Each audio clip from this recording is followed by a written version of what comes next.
Today, we are entering the world of Studio Ghibli and recreating every meal from their most popular film, Spirited Away. I think it's safe to say that Spirited Away has some pretty delicious looking food scenes, and that is why I have decided that I'm going to make every single meal that appears in Spirited Away. And if you're interested in any of the recipes that I use for this video, I will be linking them in the description below, so go check that out. The first food that we see in Spirited Away is actually in the opening scene as Chihiro and her parents are driving to their new house.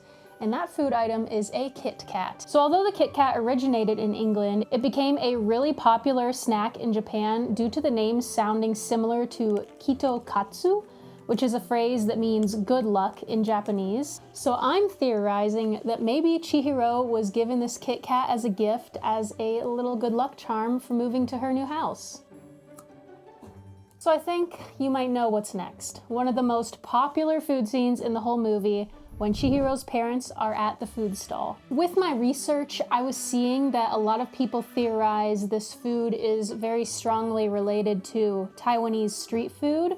However, I was seeing some disagreement there, so we're just gonna go with Asian-inspired dishes in general. So we see the parents eating like roasted birds, multiple different kinds of meat, crab legs, and then the dad bites into this like juicy, round item. This scene in the movie is the first instance of food being a symbol of greed. I summon pot of greed! So this food was actually meant for the spirits, not for humans, so they were inevitably cursed and turned into pigs for eating the food that did not belong to them. So this food that the dad is eating has actually been a subject of debate for a while, and a lot of people theorized that it was a Taiwanese street food called bawang, which is essentially a meatball wrapped in a semi-transparent dough. However, one of the animators came out and said that it's actually supposed to be a coelacanth stomach, I hope I'm saying that right, which is a fish. There are a couple of issues here. Number one being coelacanth are endangered, and I actually believe that they are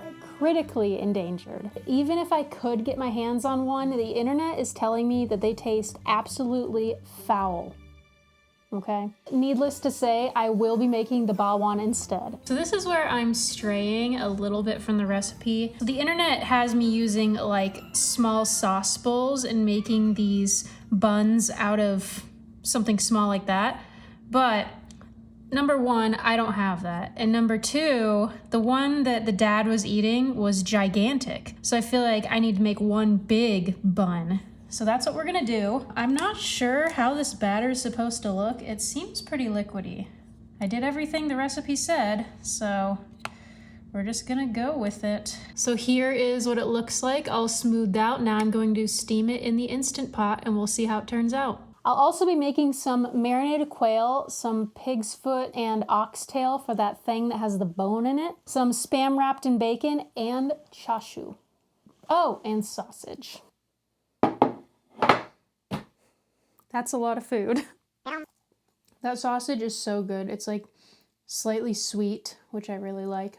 Now we got the Spam wrapped in bacon. I prefer bacon to be crispy, so I don't really like when things are wrapped in bacon because it tends to be a bit softer of a bacon. The chashu pork. That Spirit World food hits different. That is so good. I'm gonna try the pig's foot because that's kind of what I'm not looking forward to.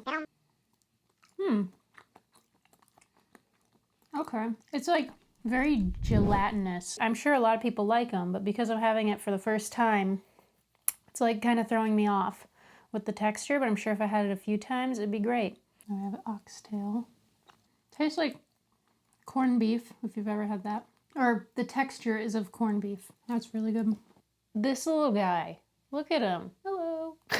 The quail's really good. I think I might have overcooked it a smidge.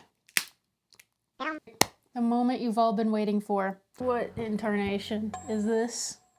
I don't want to do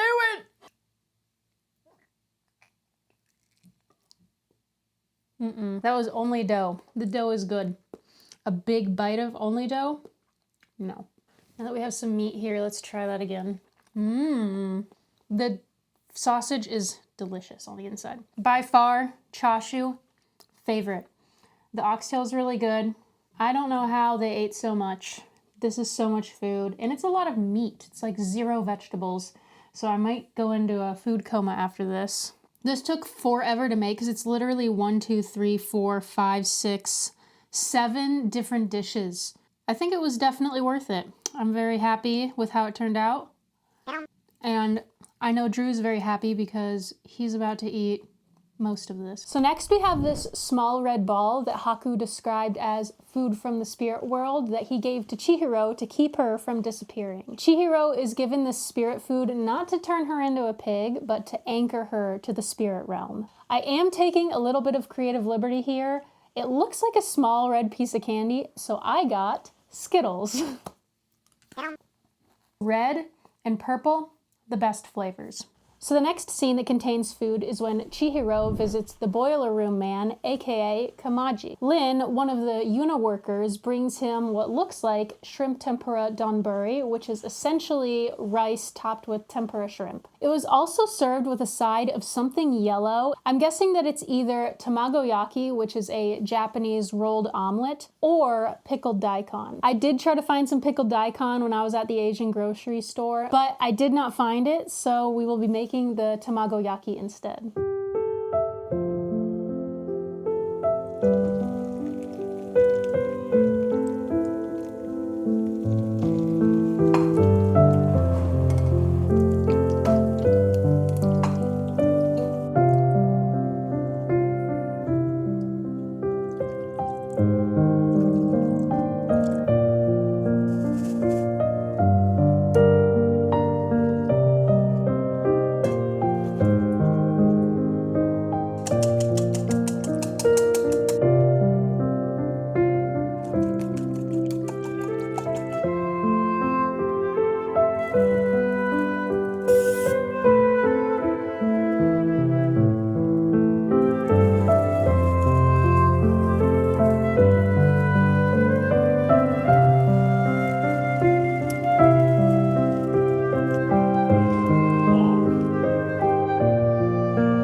Now we have Kamaji, the boiler man. We have his dish. I put some rice in this bowl and I used that to make the perfect rounded top.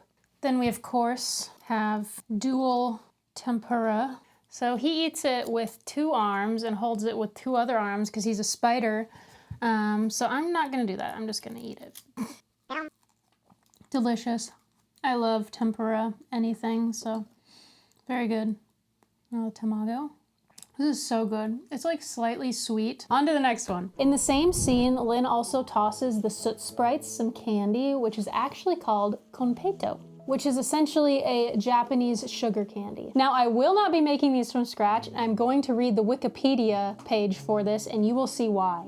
Konpeito are tiny 5 to 10 millimeter candies produced by repeatedly coating sugar over a core consisting of coarse sugar. However, it was originally a poppy seed. The candies are produced by being labeled with the sugar syrup and then rotated in a large gong-shaped tub. Don't have one of those. And then each grain of the sugar grows over the course of several days with continued rotating, heating, and application of syrup, becoming a ball covered in tiny bulges. It usually takes 7 to 13 days to make konpeito, and they are still crafted by artisans today. Unless you want me to suffer, I will not be making these from scratch. So I bought some. It just tastes like sugar. That's all it is. It's a yummy little snack. In the next scene with food, Kamaji then bribes Lin with a roasted newt so she can take Chihiro to Yubaba so she can get a job. So this is, in my opinion, another food as a symbol of greed. Lin wanted nothing to do with helping Chihiro, but when Kamaji bribed her, she was swayed into doing something she wouldn't normally do, and then let Chihiro tag along with her. So newt is not edible, and it's actually sometimes poisonous to humans, so I need to find a substitute. In this case, I think a roasted squid will look pretty similar. So I have the squid brushed in oil and on a skewer, and then I'm gonna broil it on high for 5 minutes. Now that it's been broiled for 5 minutes, I'm going to brush it with some yakitori sauce and then return it to the broiler for another 2 minutes. And here is the finished squid. Not as charred as I want, but I think it'll do. I barely like fried calamari, and this is just a squid with a little bit of yakitori sauce on it. I don't think I'm gonna like the texture. I'm sure it's gonna taste good. I just don't know about the texture.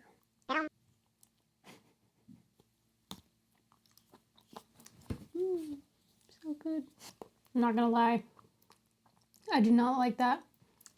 On to the next recipe. So Haku is back at it again with some magical food to cheer up Chihiro. This time he has some onigiri. Every time I've made onigiri, it has had some sort of filling in it, like tuna or salmon. However, this scene from the movie, it appears that it's just a ball of rice. So I will be making some shio onigiri, which is essentially a salted Japanese rice ball. Should I be saying onigiri or onigiri? I'm trying to say it the correct way because I'm practicing my Japanese. So please do not make fun of me in the comments for how I'm pronouncing things. I'm trying my best. The onigiri was really easy to make. I just cooked some rice, poured some salt in my hands, rubbed it on the rice, and then shoved it into the mold. It's really nice having a mold. However, you don't really need it. You could just shape this with your hands, honestly. It's not very hard. I've done it before without the mold. Let's give it a little try. I do not normally season my rice with salt. Normally, I season it with soy sauce, and I get my salt intake that way. So it's just like kind of weird to me, but it doesn't taste bad. It tastes good. It tastes like salted rice. So after a long first day of work, Lynn brings Chihiro a dumpling, which is essentially a gigantic red bean bun. The reason I'm saying giant is because she's holding it with 2 hands. It just looks huge. So from what I understand, steamed red bean buns are a popular treat in Japan, and they're relatively simple to make. It's a steamed dough with a sweet bean filling. I personally have had red bean buns a few times, and I absolutely love them, so I'm very excited to make a gigantic one. So this bean paste was frustrating to make. I think it's the fact that I made like 9 times the amount that the recipe called for. And when I had to reduce it, I just was like, oh, let me put it all in the pot at the same time. No, if there's too much in there, it starts to bubble and like pop. So I had this hot bean paste flying everywhere, and I ended up getting a pretty bad blister, which has a Band-Aid on it because I don't want you to have to see that. It's not good. So yeah, just do a little bit at a time when reducing the bean paste. Do not put it all in the one big pot like I did. You will regret that. But the bread turned out really good. Honestly, probably the best looking bread I have ever made. And it rose. And I didn't have to cast a spell on it to get it to double in size. A gigantic red bean bun. I've never made red bean paste. I usually don't do the best at bread, although I am getting better. Let's give it a try. The red bean paste is a little bit dry.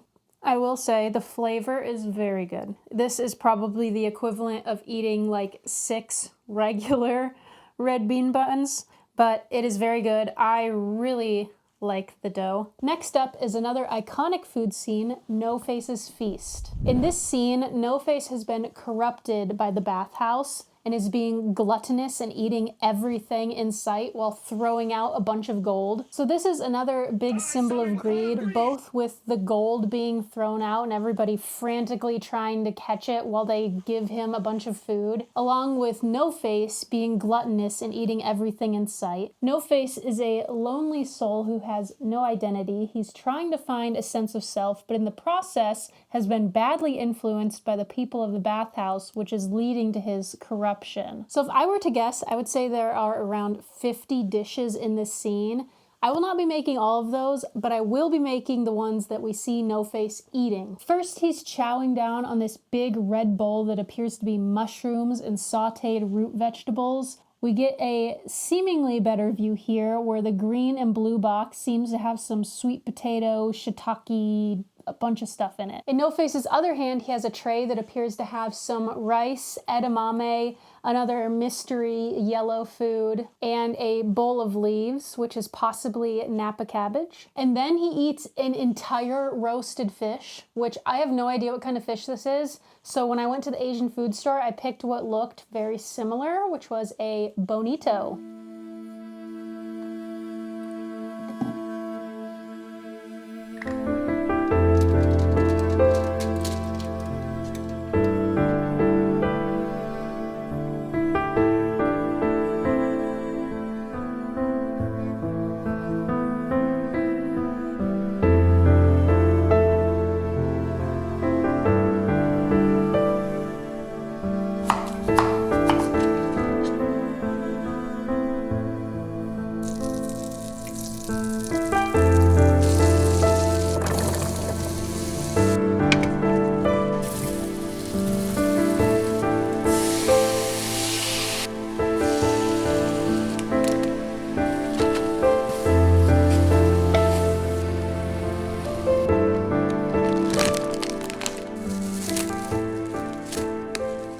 If you are a Patreon or YouTube member, I will have an extended version of this video where I make a couple more dishes that were present in the No Face Feast. We do have a lot of fun in our extended editions. We hang out, we have some chill time together. So if you're interested in extended versions, early access, discounts on our shop, and much more, check out our Patreon or YouTube memberships. They both get the same thing.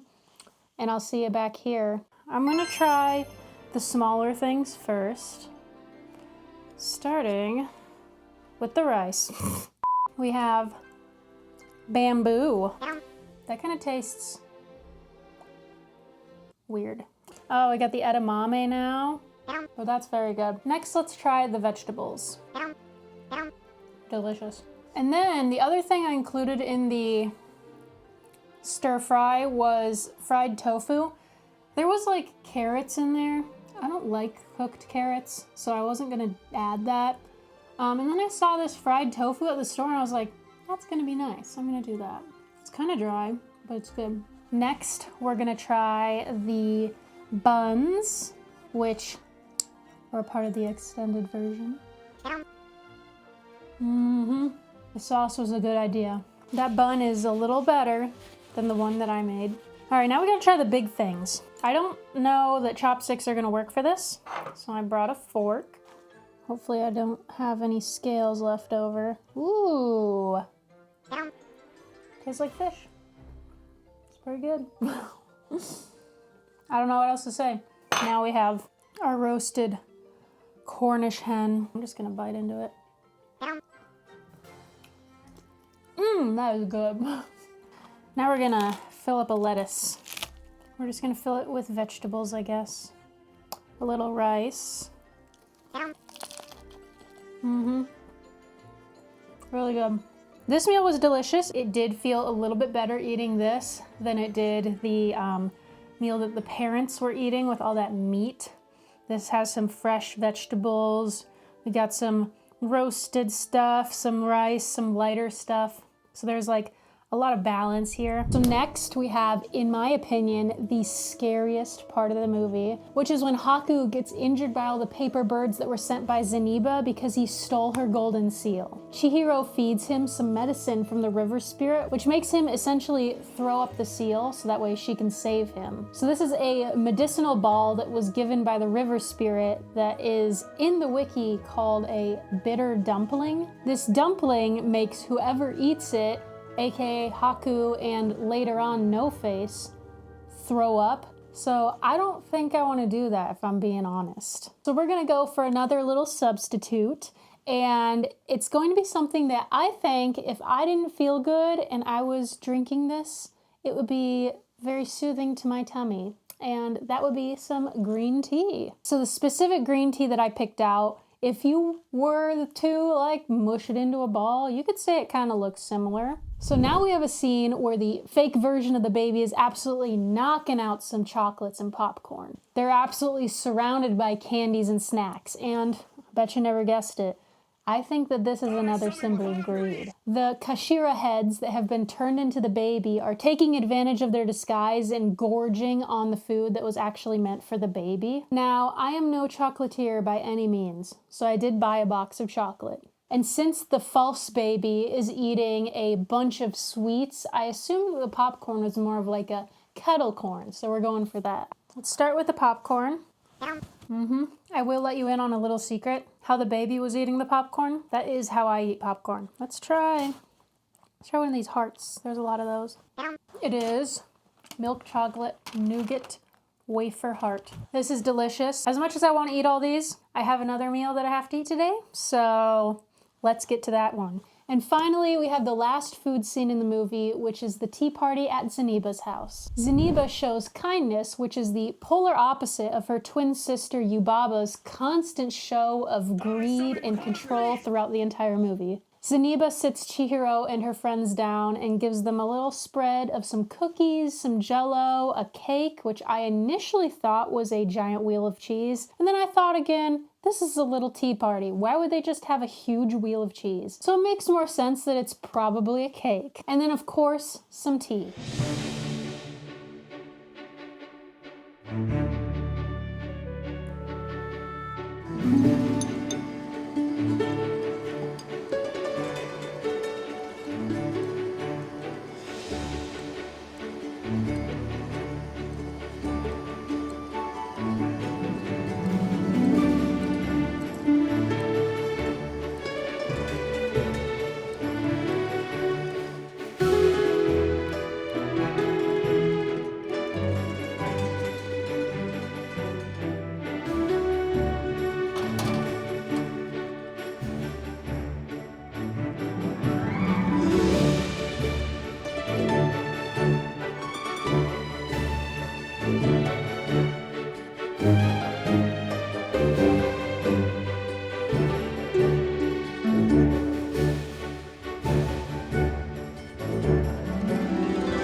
That cake turned out. You may know if you watched one of my recent videos where I made every Stardew Valley character's favorite meal. I made a pink cake. It did not turn out great. You'll have to go watch that video to see exactly what I'm talking about, but let's get into this one. First, we have the Jell-O. I had a little bit of trouble getting those out of their molds.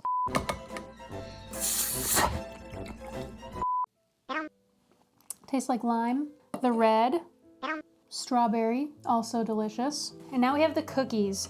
So I tried to get as close of a match here as I could find. I found some just shortbread cookies. Really good. Now these ones, I wanted to get a cookie that had a scalloped edge, similar to how it did in the movie. And I could not find any at like a regular grocery store. But when I went to the Asian grocery store, I found these. They're like Korean traditional cookies. Oh my god. Funnel cake, if it was like really dense, that would be this. Now we're gonna do the tea. Let me taste it first without sugar. I don't think I'm gonna add sugar to it. It's good. I just don't like sweet tea. Now, the cake. This is a Japanese castella cake. I think that's how you say it. It's like a spongy, sweet cake. And then I made a mascarpone whipped cream frosting. That looks amazing, if I do say so myself. I gotta eat it all cute like No Face was. I don't think the castella cake normally is served with icing, or at least the recipes I saw, it was not. In the movie, it looks like the cake has an icing on it, so I wanted to add something. And it's like a light, airy texture with a spongy cake. It's really good. Let me know which of these meals is your favorite. I think mine was honestly the tea party at the end. That cake was so good. Don't forget to subscribe if you liked this video and want to see similar ones, and I'll see you after your next quest, adventurer.